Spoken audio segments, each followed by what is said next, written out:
சுதந்திரம் என்பது சும்மாவா வந்ததே. பிளாசி முதல் செங்கோட்டை வரை உரை ஓவியம். சுதந்திரம் என்பது சும்மாவா வந்ததே.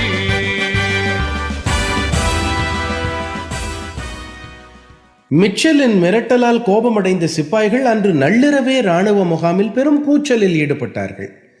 இராணுவ அதிகாரிக்கு எதிராக கோஷமிட்டு தங்கள் எதிர்ப்பை வெளிப்படுத்தினார்கள் என்று சொன்னீர்கள். அதுதான் அந்த 1857 பெருங்கிளர்ச்சியின் ஆரம்பமாக இருந்ததோ தாயே? ஆம் மகனே, அதுதான் ஆரம்பமாக இருந்தது.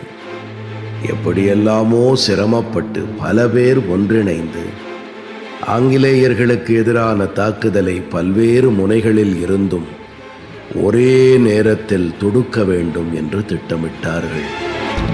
ஆனால் இந்த சிப்பாய்கள் முந்திரி கொட்டைத்தனமாக செயல்பட்டதால் அவர்களின் அனைத்து திட்டமிடல்களும் ஆங்கிலேயரின் முன் தவிடுபொடியாகிவிட்டது.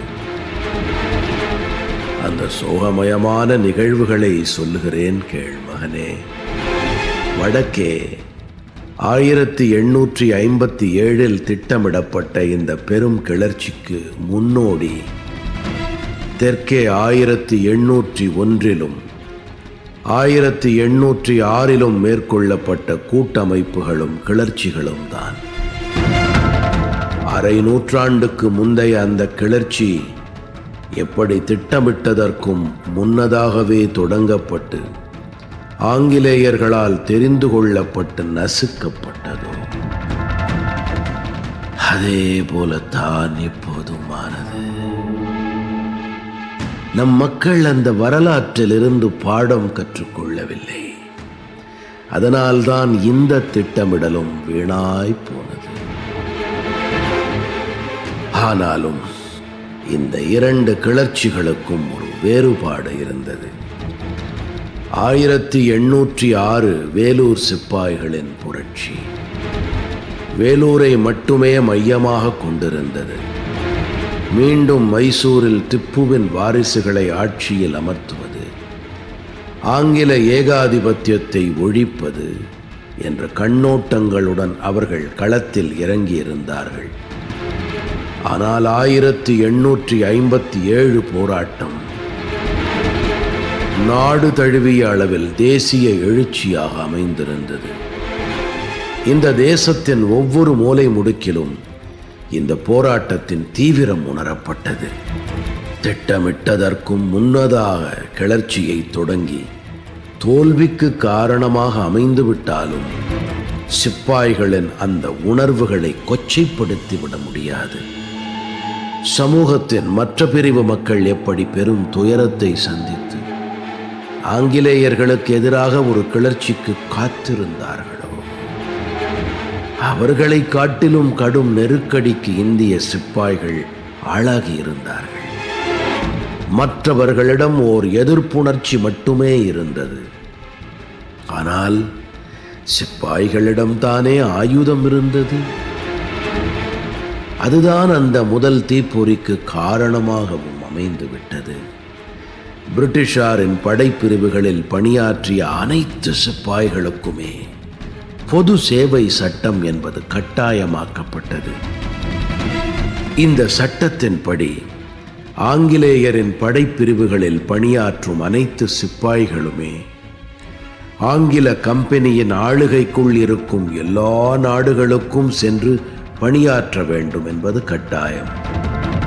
ஆனால் தாங்கள் பிறந்த மண்ணை விட்டு வெளியிடங்களுக்கு சென்று போரிடுவதையோ இராணுவ பணி செய்வதையோ இந்திய சிப்பாய்கள் சிறிதும் விரும்பவில்லை.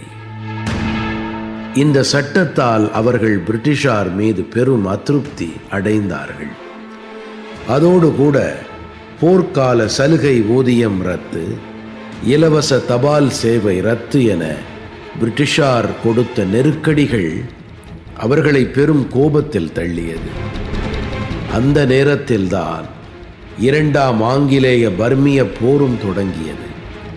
அப்போது கடல் வழியாக ரங்கூனை அடைய வேண்டும் என்று டல்ஹௌசி ஆணையிட்டார். ஆனால் சிப்பாய்கள் இந்த உத்தரவுக்கு கீழ்ப்படிய மறுத்தார்கள். அப்படி மறுத்த சிப்பாய்களை சாலை வழியாகவே டாக்காவை சென்றடைய வேண்டும் என்று டல்ஹௌசி உத்தரவிட்டார். 5 மாதத்திற்குள் அந்த படைப்பிரிவில் இருந்த சிப்பாய்கள் பலர் வழியிலேயே மரணமடைந்தார்கள். இந்த செய்தி சிப்பாய்களின் மத்தியில் பெரும் அதிர்ச்சியை ஏற்படுத்திவிட்டது.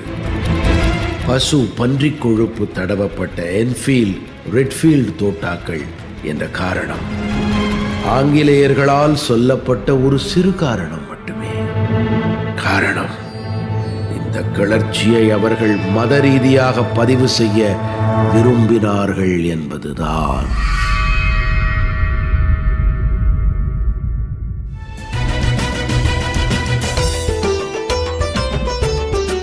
பிளாசி முதல் செங்கோட்டை வரை உரை ஓவியம் கேட்டீர்கள். ஆசி கூறி வாழ்த்திடவே அஞ்சிடுவார் பெரியோர், மாசு பேசி மயக்கிடவே முனைந்து நிற்கும் சுற்றம். இருந்த போதும் லட்சியத்தில் வீறு நடை போட்டு இன்னுயிரை தந்தவர்கள் எத்தனையோ எத்தனை. படைப்பு சென்னை வானொலி நிலையம்.